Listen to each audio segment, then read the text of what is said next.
Ryze, one of the faces that keeps appearing at the front of League of Legends.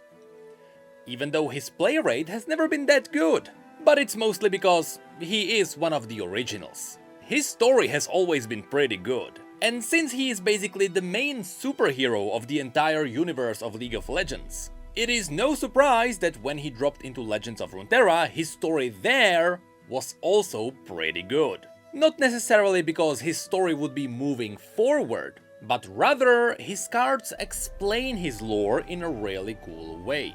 And today, I really want to show you what his cards are about. Because as you'll see, Ryze shows you the most important historical moments in the timeline of Runeterra. So without further ado, let's have a look at Ryze's cards.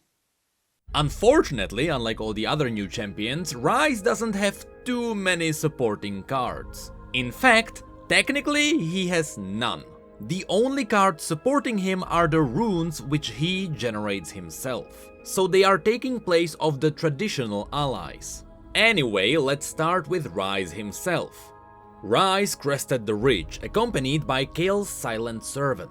He looked down on the land scarred by war, and caught sight of the darkened monstrosities warring below. For centuries he had watched on as humanity veered from one catastrophe to another.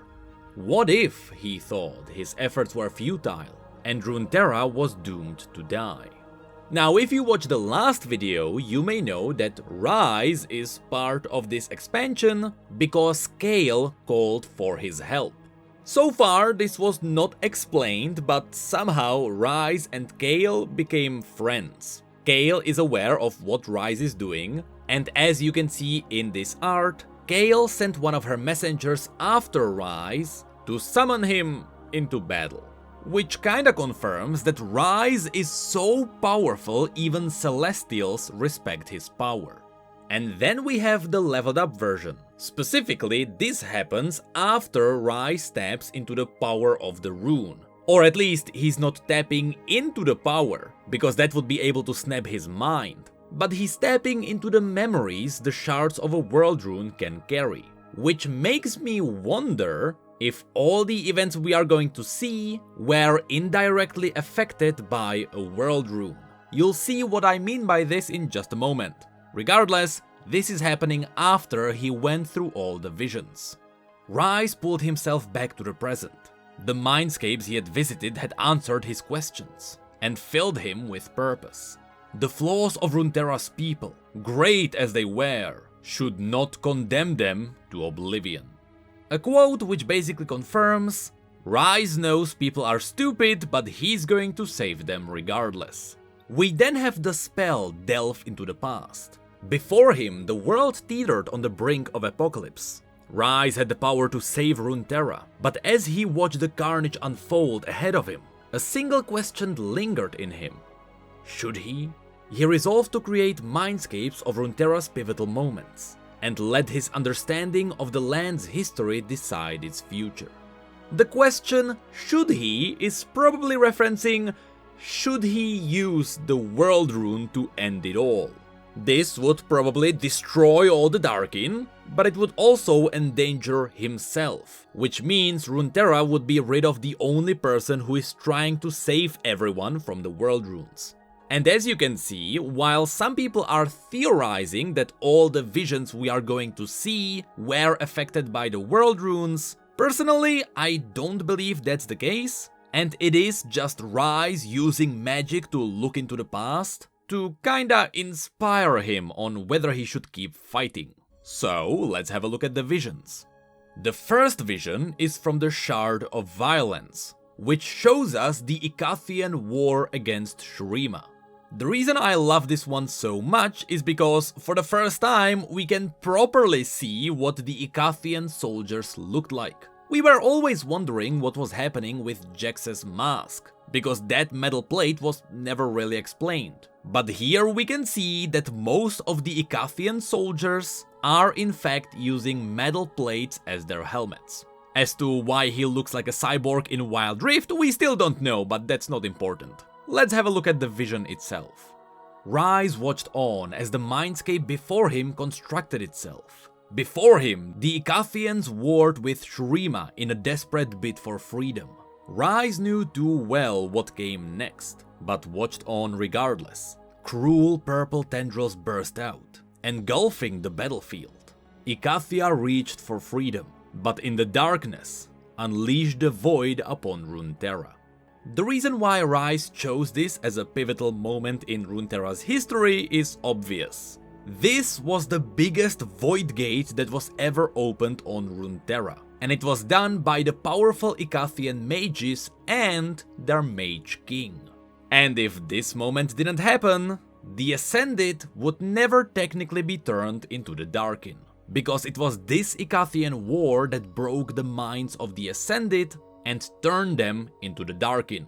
We then have the Shard of Betrayal. This one is really awesome because for the first time ever we got to see Master Tyrus. We read about Tyrus multiple times in the past. He appeared in Ryze's bio, and recently he also appeared in the Ruination book. But we never got to see what he actually looked like. That's why this one is very unique. And of course the moment you can see here is the one you can read about in Ryze's bio.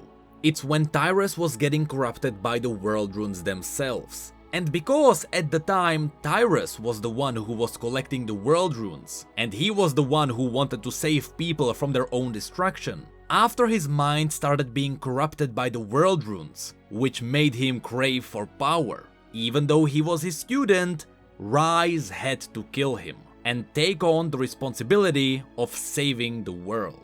Of all the wrongs Ryze had witnessed in his time on Runeterra, this got the deepest. How could his old master, who inculcated in Ryze the virtues of control and patience, lose himself so fully to the world runes? How?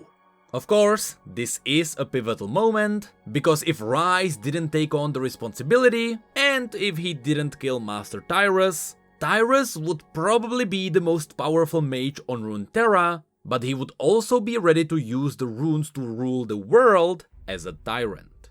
So because Ryze did this, he bought the world a bit more time. Then there is the Shard of Reverence. This one shows us the moment the Targonians enslaved Aurelian's soul. In case you don't know, many centuries ago, the Targonians noticed the celestial dragon who was crossing the stars every now and then. And in their worship of this celestial dragon, they crafted him a crown of celestial medals. Of course, this dragon was Aurelian's soul, and the crown was not actually a gift for Aurelian, but in fact it was a device that would dominate him.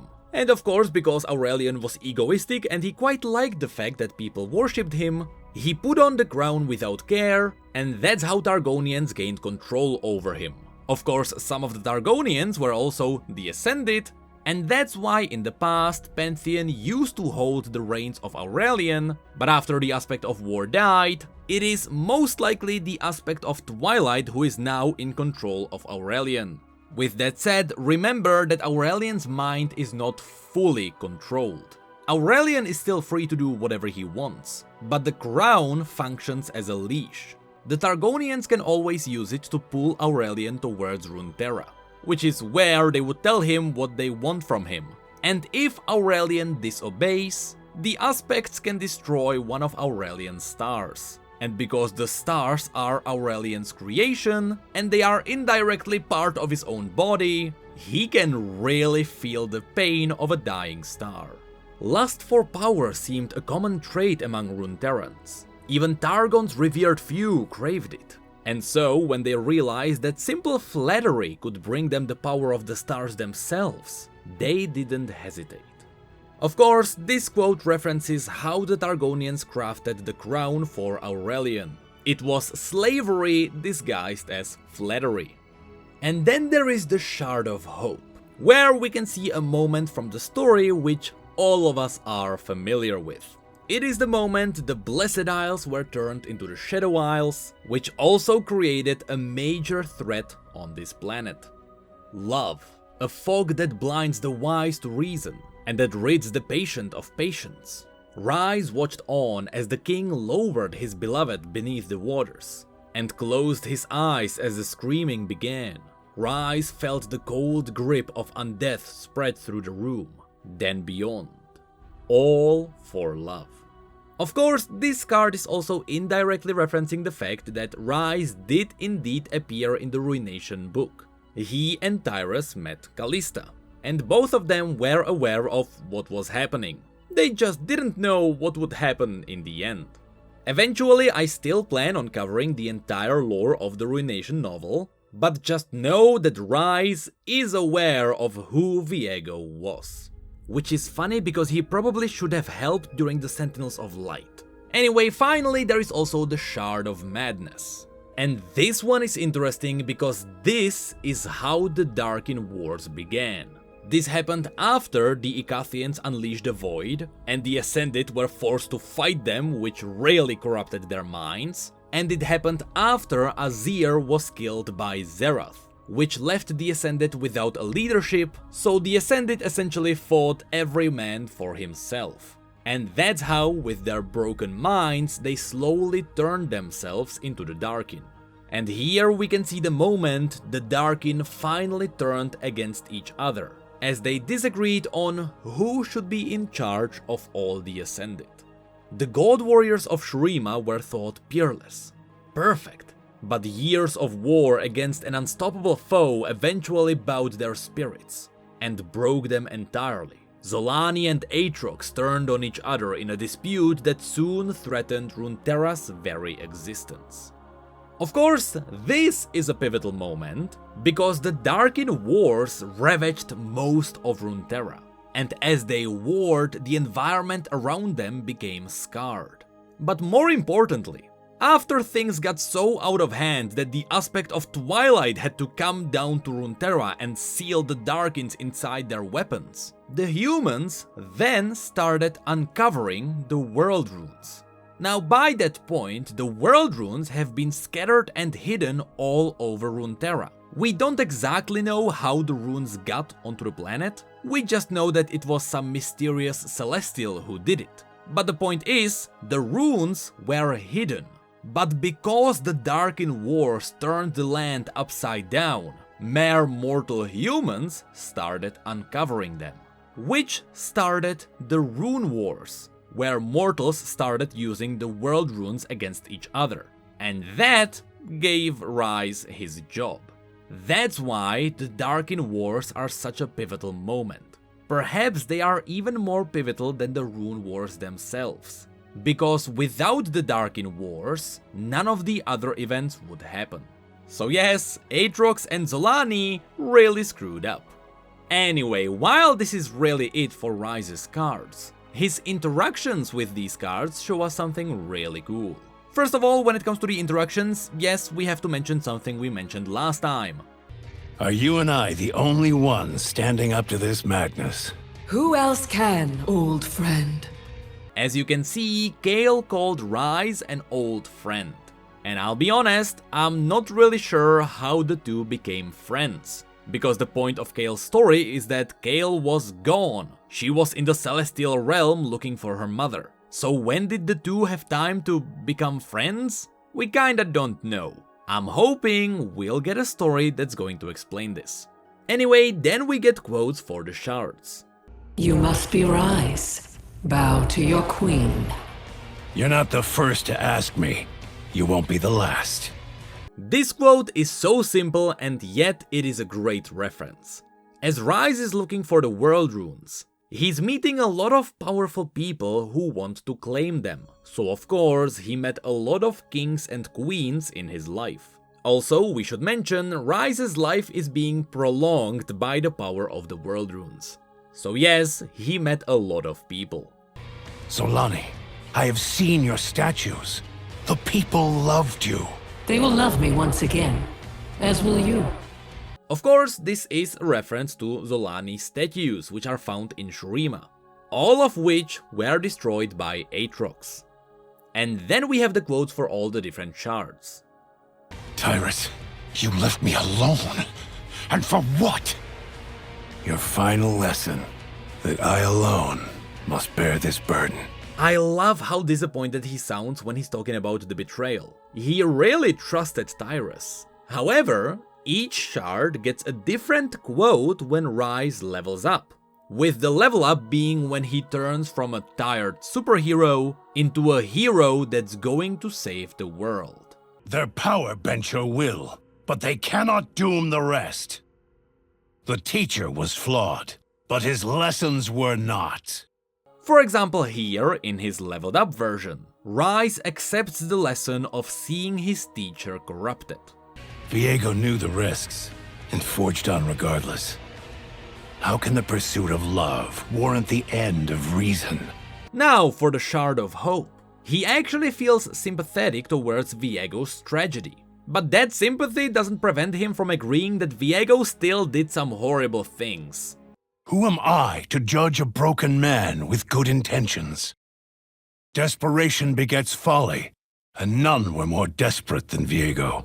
And in the leveled up version, he still thinks Viego wasn't necessarily bad, but he really made some wrong decisions.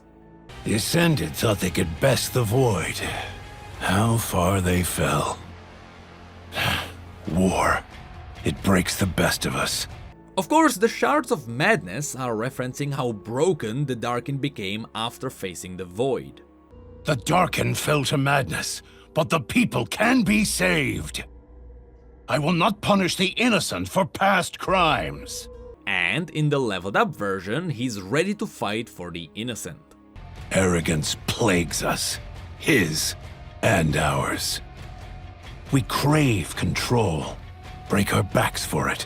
The Shard of Reverence is about how Aurelian is too arrogant to actually do anything useful, and how people shouldn't be using his powers. If we are to thrive, we must truly be free. Perhaps it is our mistakes that color the fabric of our existence. And then here in the leveled up version, he talks about how humanity needs to be independent from the celestial realms. It was a mistake to enslave Aurelian. And here he admits that by doing so, humanity altered the course of existence. Acacia sought freedom, but found only the void. They did not know. How could they? I love this response to the Icathian War. It shows us how the Icathians just wanted to be free from the tyranny of Shurima. They themselves didn't know what they would unleash. If Acacia is gone, then perhaps their debt is paid. If I am to act, we must resolve to learn. And here in the leveled up version, he's not holding anything against the Icathians. He is simply ready to fix their mistakes. And those were all of Ryze's cards. As I told you, the lore behind these is pretty good, although it doesn't move the story forward. It is still really good because it is teaching the lore to people who wouldn't really pay attention to it. Even though I would say that Legends of Runeterra players probably care about lore more than the League players. Anyway, since it seems like at the beginning of next year we will be getting another big cinematic, and this time around it may be centering around Aatrox, with all of these cards being connected to it, it is likely that Ryze will get a cinematic for a third time, while some people are still biting the dust.